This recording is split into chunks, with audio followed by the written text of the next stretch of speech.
This is a difficult visit for South Korea's leader, Moon Jae-in. Unlike the effusive reception afforded President Donald Trump 5 weeks ago, the welcoming ceremony for Moon was decidedly low-key. His relationship with his host, President Xi Jinping, has improved but remains uneasy.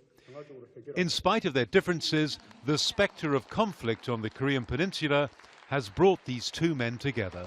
Mr. Moon made no secret that South Korea does not want war. South Korea wants a peaceful and diplomatic solution to North Korea's nuclear and missile programs. And this time, China and the South Koreans have common language. The principal point of friction remains South Korea's decision to deploy a United States anti-missile system. In response, Chinese tourists boycotted South Korea and other economic sanctions followed. On Thursday, Moon sought to reassure China's leader that the system would only be used against North Korea. But in a sign strains over the issue still linger, there was no joint media conference, as often happens on such occasions. The atmosphere wasn't improved by a serious scuffle between a South Korean photographer and Chinese security guards. The South Korean government lodged a complaint. The good news is that the presidents of China and South Korea are at least talking to one another. But big differences remain over how to calm tensions on the Korean Peninsula.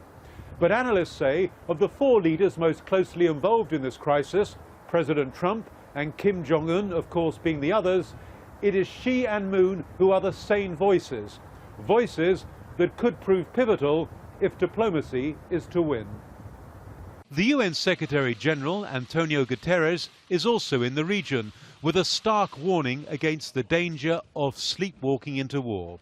He said the unity of the Security Council was crucial to prevent that. It is very clear that Security Council resolutions need to be fully implemented by North Korea, first of all, but fully implemented by all the other countries whose role is crucial in order to make sure that the sanctions are put in place and that they achieve the result that we all aim, which is the denuclearization of the Korean Peninsula.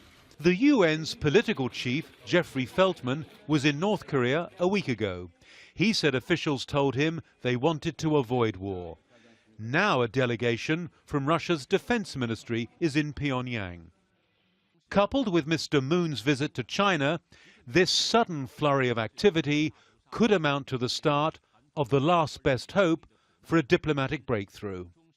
Adrian Brown, Al Jazeera, Beijing.